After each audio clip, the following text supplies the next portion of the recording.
नमस्कार,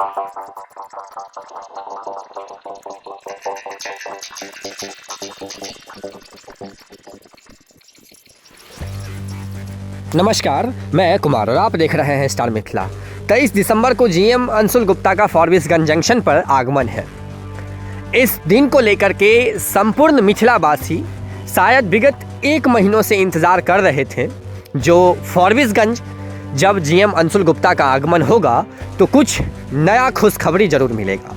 दरभंगा से फॉरबिसगंज के बीच ट्रेन की परिचालन कब होगी, इसकी तिथि ज़रूर घोषित की जाएगी। उनके आगमन से पूर्व फॉरबिसगंज और सीताधार के पास जो ट्रैक लिंकिंग का कार्य है वहाँ चल रहे कार्य को पूर्ण कर लिया जाएगा। इन सारी चीज़ों पर लोगों की निगाहें अटकी पड़ी हुई थी, लेकिन देखने को जो मिला वो आश्चर्यजनक रहा।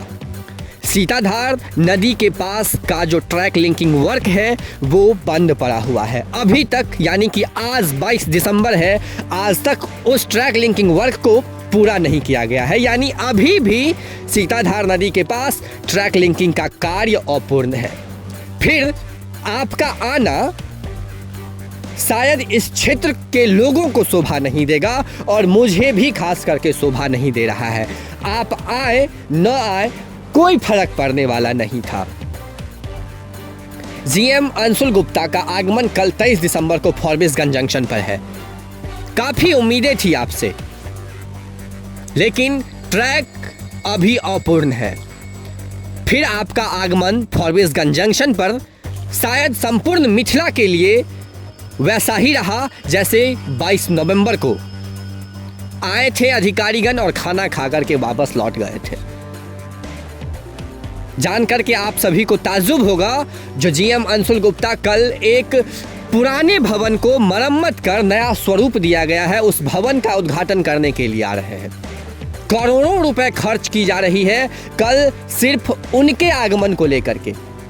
फॉरबिसगंज जंक्शन को नया स्वरूप दिया गया है। कल माननीय विधायक, माननीय सांसद वहां पहुंच रहे हैं इस उद्घाटन समारोह में। लेकिन शर्म आनी चाहिए उन सभी अधिकारियों को जो कल वहां उपस्थित रहेंगे। जो संपूर्ण मिथिला को तोड़ने में वो लोग किसी भी प्रकार से पीछे नहीं हट रहे हैं। ट्रैक अगर जुड़ जाती दरभंगा से फॉरबिसगंज के बीच या दरभंगा कटिहार के बीच, सहरसा कटिहार के बीच फॉरबिसगंज के रास्ते ट्रेन की परिचालन शुरू हो जाती तो कहीं ना कहीं फॉरबिसगंज जंक्शन का रेवेन्यू बढ़ता, यात्रियों की जो संख्याएं हैं वो बढ़ती, और तब जाकर के अगर फॉरबिसगंज जंक्शन को नया स्वरूप दिया जाता तो वो बेहतर था। ट्रेन परिचालन के बाद भी फॉरबिसगंज जंक्शन को नया स्वरूप दिया जा सकता है। अररिया लोकसभा क्षेत्र के सांसद श्री प्रदीप कुमार सिंह, विद्यासागर केसरी, माननीय विधायक और जीएम अंशुल गुप्ता, आप तीनों यहां आखिरकार आ किस लिए रहे हैं? क्या उस भवन का उद्घाटन करने या करोड़ों रुपए खाने के लिए? आखिरकार कोई ना कोई कारण तो होगा जो आप वहां आ रहे हैं,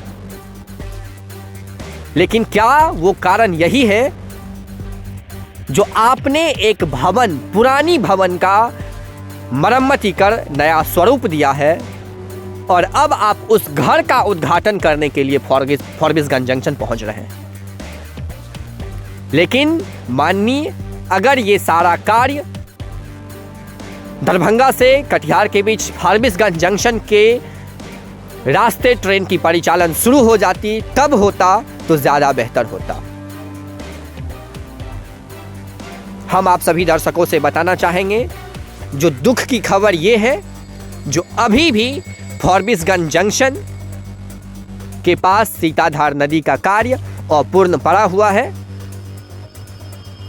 सिर्फ दिखावा के लिए कल 23 दिसंबर को जीएम अंशुल गुप्ता का आगमन है फॉरबिसगंज जंक्शन पर।